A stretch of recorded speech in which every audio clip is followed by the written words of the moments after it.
was an action hero, a cultural icon, a martial arts legend on the cusp of superstardom.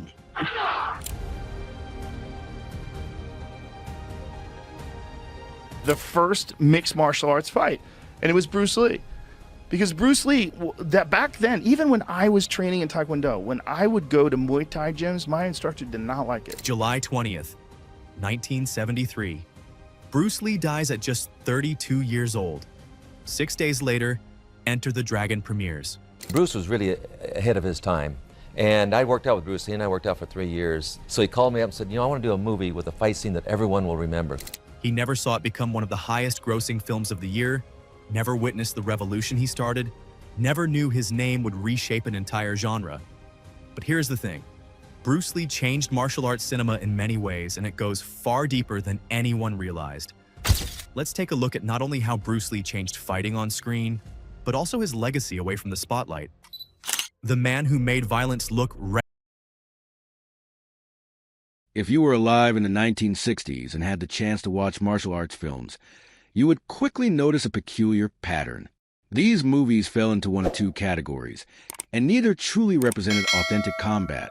On the one hand, there were films where fighters seemed to defy gravity, leaping through the air on wires and performing impossibly elaborate acrobatics that no human being could realistically achieve. The choreography was often breathtaking to look at, yet it felt distant from reality.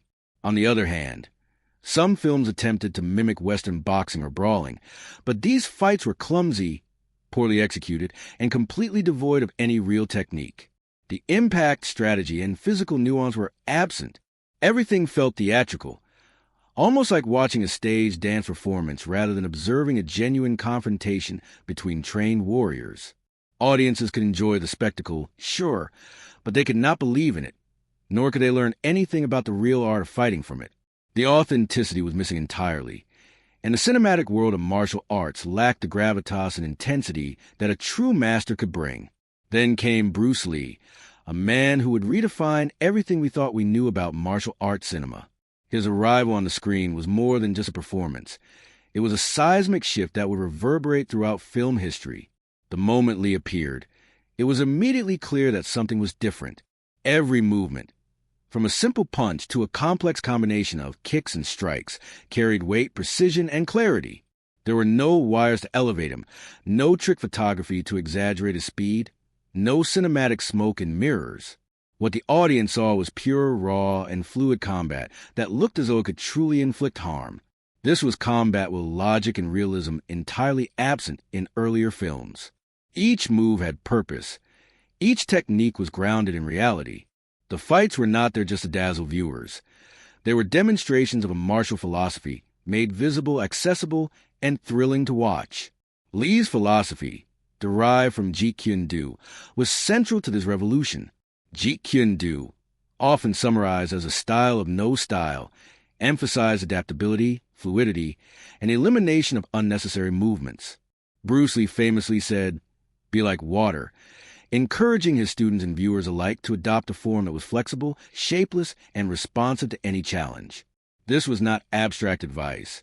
It was evident in every fight he performed.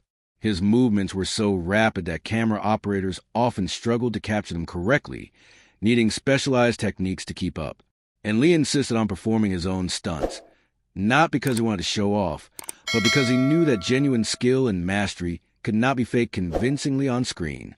Authenticity for Bruce Lee was non-negotiable. It was a principle he applied to every aspect of his work, from fight choreography to character portrayal. When The Big Boss premiered in 1971, audiences in Hong Kong witnessed a phenomenon unlike anything before. This was not some mystical warrior floating gracefully through trees or performing ethereal dances of combat. This was a man who moved with the fluidity of water and struck with the sudden intensity of lightning, and every strike landed with apparent force and accuracy. Bruce Lee introduced an entirely new visual language of martial arts, one that combined philosophical principles with practical application, technical mastery, and cinematic flair. What he achieved went beyond mere entertainment. It challenged perceptions, broke conventions, and demanded that audiences reconsider what a martial artist could be, both on and off the screen. But Bruce Lee's journey was not just about fighting.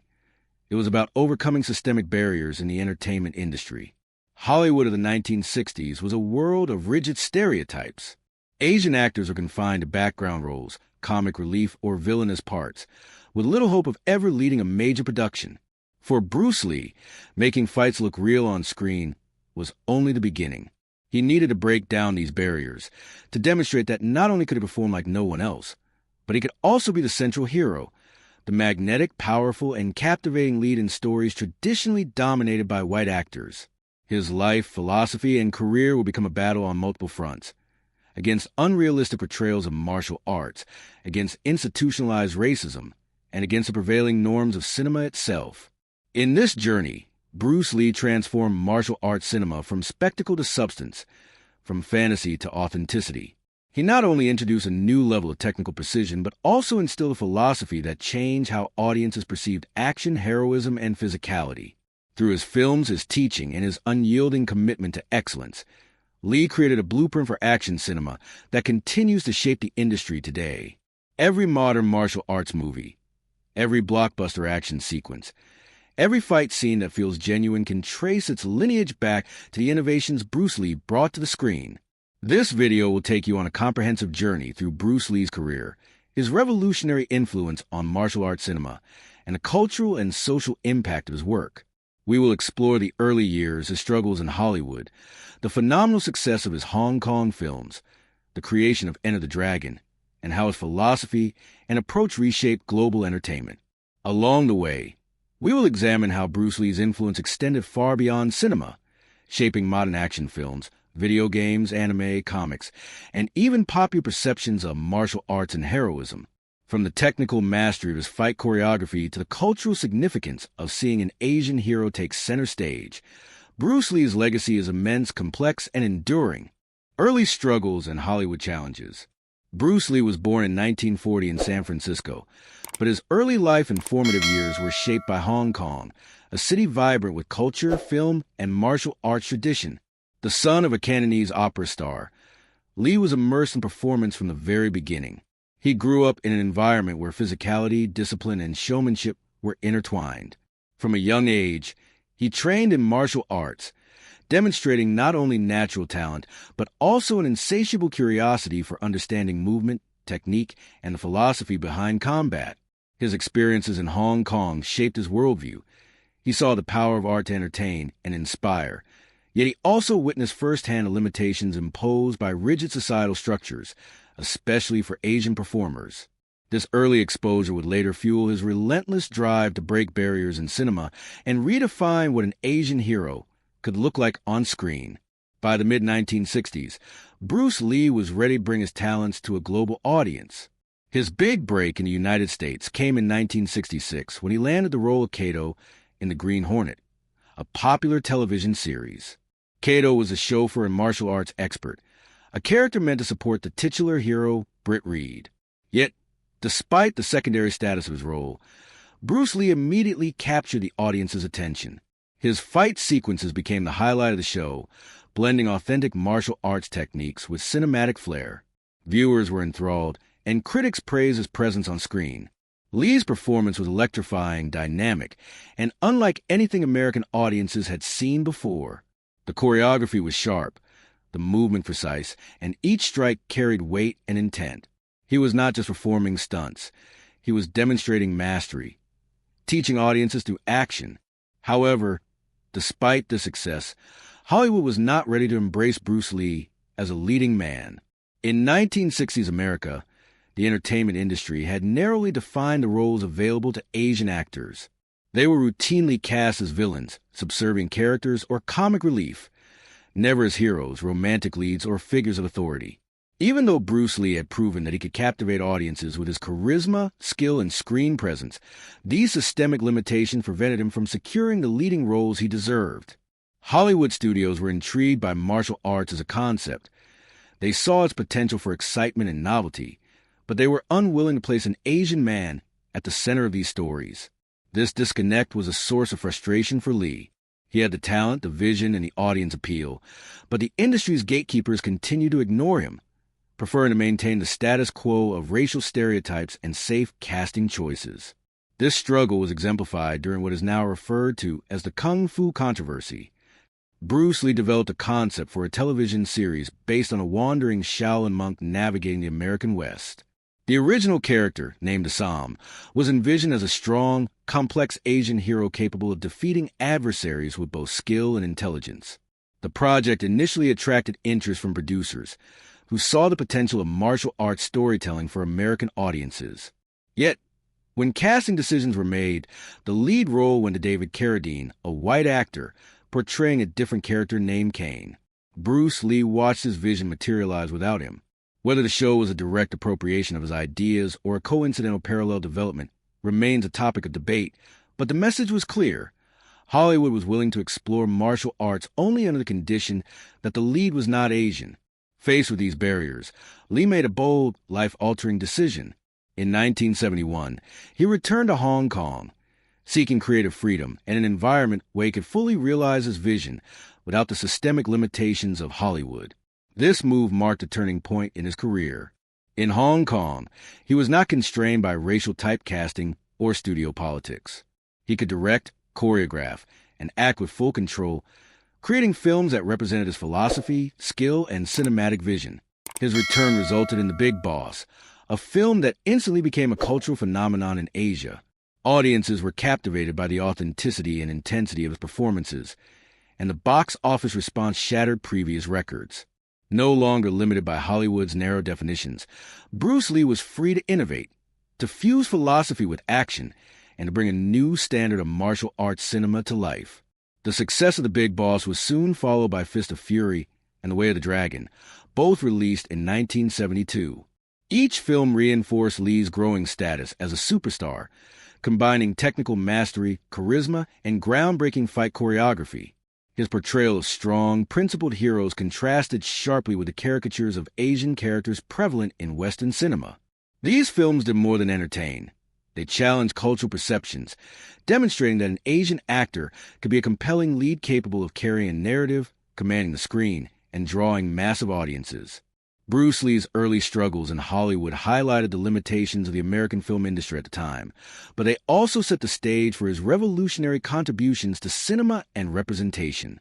His journey from Hollywood rejection to Hong Kong superstardom exemplified resilience, ingenuity, and the power of refusing to accept imposed limitations. In essence, Bruce Lee's early career was a battle on two fronts: mastering and innovating martial arts while simultaneously navigating and confronting systemic prejudice in the entertainment industry. His ability to persevere in the face of rejection, to refine his craft, and ultimately take control of his artistic vision laid the foundation for the global impact he would achieve. The lessons from this period are multifaceted. They illustrate the challenges of representation in Hollywood, the potential for art to transcend cultural barriers, and the importance of creative autonomy in shaping one's legacy. Bruce Lee's early struggles were not setbacks.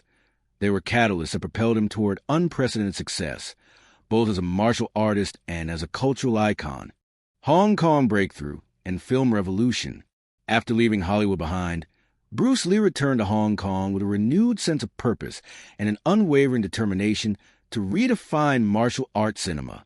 Freed from the limitations imposed by racial typecasting in the United States, he was able to take full creative control over his projects, from choreography to direction, and even the development of his characters.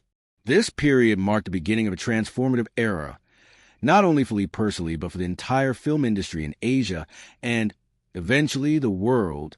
His first major film upon returning was The Big Boss, 1971, also known internationally as Fist of Fury in some markets. The film story followed a young man who relocates to Thailand to work in an ice factory, only to discover that his co-workers are being exploited by a criminal organization. Lee's character is initially nonviolent, a man who seeks peace, yet circumstances force him to unleash his extraordinary martial skills. The narrative was simple, but Lee's execution turned it into a phenomenon. Every punch, kick, and movement on screen was deliberate, visible, and authentic. Unlike the exaggerated stunts and unrealistic wirework of earlier martial arts films, Lee's combat scenes were grounded in reality. Audiences could see the techniques, understand the flow, and feel the intensity. This authenticity resonated deeply with viewers. who were captivated not just by the action, but by the story's emotional stakes. The success of The Big Boss was immediate and overwhelming. Hong Kong theaters were filled to capacity, and the film broke multiple box office records, setting new standards for commercial success in a region. But it wasn't just about ticket sales. It was about the new cinematic language Lee was introducing. He combined technical mastery, storytelling, and philosophy in a way that had never been done before. The film showcased Jeet Kune Do principles, emphasizing adaptability, efficiency, and a philosophy of being like water, which he had long championed. His movements were fluid yet precise, seemingly effortless but underpinned by rigorous training and discipline. The audience could sense that what they were witnessing was not choreography for spectacle, but combat informed by a deep understanding of martial arts. Following the unprecedented success of The Big Boss, Lee quickly produced Fist of Fury, 1972. In this film, he portrayed Chin-jun, a student who returns to his martial arts school to find that his master has been murdered. The film's narrative explored themes of justice, honor, and resistance against oppression. Lee's character was no longer just a fighter. He was a symbol of integrity and resilience, embodying the hopes and frustrations of audiences. The fight sequences in Fist of Fury were more sophisticated than those in his previous film, integrating grappling, striking, and environmental awareness in ways that had never been seen before on screen. Lee's attention to detail was meticulous. He insisted that fights remain visually clear, that every movement served the story, and that the audience could follow the logic of combat without losing excitement. That same year, Lee completed The Way of the Dragon, which he also wrote and directed. This film was particularly significant because it allowed Lee to fully implement his creative vision. He was no longer constrained by studio demands or external creative input. The Way of the Dragon featured one of the most iconic martial arts confrontations of all time, Lee versus Chuck Norris in the Colosseum of Rome. This fight exemplified Lee's genius in choreographing combat for narrative impact. Every strike had a purpose. Every feint and counterattack communicated character, strategy, and skill. Lee's choreography combined elements of traditional martial arts with innovative techniques, foreshadowing modern mixed martial arts concepts decades before they became mainstream. The climactic battle was filmed with multiple angles and minimal cuts, allowing the audience to fully appreciate the skill, speed, and precision of each movement. Lee's Hong Kong films did more than entertain. They revolutionized the industry. They established a new standard for action cinema, emphasizing clarity, technique, and authenticity over exaggerated spectacle. Other filmmakers quickly recognized the commercial and artistic value of Lee's approach. The success of his film sparked a wave of interest in martial arts cinema throughout Asia, influencing directors, choreographers, and actors to adopt more realistic and impactful fight choreography. Lee's influence was not limited to the screen. It inspired martial arts schools to incorporate his training methods, and his philosophy spread to fans who were captivated by both his physical prowess and his intellectual depth. Beyond the technical and commercial impact, Lee's films addressed cultural and social themes rarely explored in cinema at the time. He depicted Asian characters as strong, intelligent, and morally complex, challenging long-standing stereotypes that had relegated them to the background or to villainous roles. Through his work, Lee provided audiences with heroes who were relatable, aspirational, and authentically human. This was a radical departure from the limited portrayals seen in Western films and television, and it set the stage for his eventual global influence. His films communicated a message that resonated far beyond martial arts enthusiasts, that skill, intelligence, and integrity are universal, and that heroes come in all forms and appearances. By the mid-1970s, Bruce Lee had become the largest movie star in Asia. His films were smashing box office records, and his reputation as a martial arts innovator and cultural icon was solidifying. Yet, despite this incredible success, Hollywood remained largely indifferent. American audiences were only beginning to be exposed to Lee through imported films and occasional television appearances. Nevertheless, the groundwork was being laid for his eventual breakthrough in the Western market. Lee's ability to fuse philosophy, skill, and cinematic artistry had created a global phenomenon in waiting, a cultural bridge between East and West that would soon reach its full expression with Enter the Dragon. In sum, Bruce Lee's Hong Kong breakthrough was not just about making successful films. It was a revolution in technique, storytelling, and representation. He transformed martial arts cinema from exaggerated spectacle into a medium capable of conveying philosophy, emotion, and cultural identity. By combining unmatched skill with creative autonomy, Lee redefined what audiences could expect from action films and, in doing so, set a standard that continues to influence filmmakers around the world today. His Hong Kong films demonstrated that martial arts could be both art and philosophy, entertainment and education, spectacle and truth, all at the same time. Modern influence, representation, and enduring legacy. Bruce Lee's legacy is not merely historical. It continues to shape cinema, popular culture, and societal perspectives on representation decades after his passing. While his films revolutionized martial arts choreography and created a blueprint for action cinema, his broader impact lies in cultural influence, representation of Asian masculinity, and the enduring relevance of his philosophy. In examining Lee's modern influence, it becomes evident that his contributions extend far beyond film, permeating multiple industries and inspiring new generations to challenge barriers. One of the most notable areas of modern influence is representation in Hollywood. Before Lee, Asian men were almost exclusively cast in minor, stereotypical roles: villains, servants, comic relief, or background characters. Leading roles, romantic leads, or heroes were virtually non-existent. Lee shattered this paradigm. By placing an Asian protagonist at the center of a blockbuster, like Enter the Dragon, he demonstrated that Asian actors could carry a film, command global attention, and embody both physical and intellectual heroism. This precedent laid the foundation for contemporary films such as Shang-Chi and The Legend of the Ten Rings, Crazy Rich Asians, and Everything Everywhere All at Once, which center fully realized Asian characters in diverse roles. Actors like Simu Liu, Awkwafina, and Michelle Yeoh have publicly credited Lee with paving the way for their careers, highlighting his continued relevance in shaping opportunities for Asian talent. Enter the Dragon and Hollywood breakthrough. By the early 1970s, Bruce Lee had already established himself as a superstar in Hong Kong. His films had shattered box office records, and his revolutionary approach to martial arts cinema had inspired both fans and filmmakers. However, his ultimate goal remained elusive: to conquer Hollywood and bring his vision of martial arts to a global audience.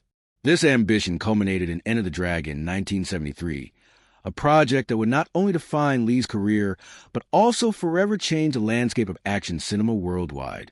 Enter the Dragon was unprecedented in many ways.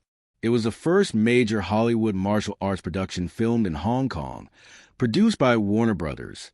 Unlike previous studio-controlled projects, Bruce Lee negotiated full creative control over the fight choreography, ensuring that every punch, kick, and movement reflected his philosophy and skill. The stakes were enormous. Lee was not only showcasing his abilities, he was proving that martial arts cinema could be serious, visually compelling, and commercially viable on a global scale. The film's narrative framework, a clandestine fighting tournament on a remote island run by a criminal mastermind, provided the perfect stage for Lee to display a wide variety of martial arts styles and techniques. While tournament structures are common in modern martial arts films, in 1973, this concept was revolutionary, allowing the story to seamlessly integrate multiple combat forms and progressively escalate tension and excitement. And that's how Bruce Lee changed everything: martial arts, cinema, representation, and culture. From flying into the spotlight with his groundbreaking moves to leaving a legacy that spans movies, video games, anime, and philosophy, Bruce Lee showed the world that one person's vision can shape the industry and inspire generations. His mantra, "Be like water," still flows through everything we do today, reminding us to stay adaptable, strong, and unstoppable. If you enjoyed this deep dive, hit that like button, subscribe, and let us know in the comments, what's your favorite Bruce Lee moment? See you in the next video.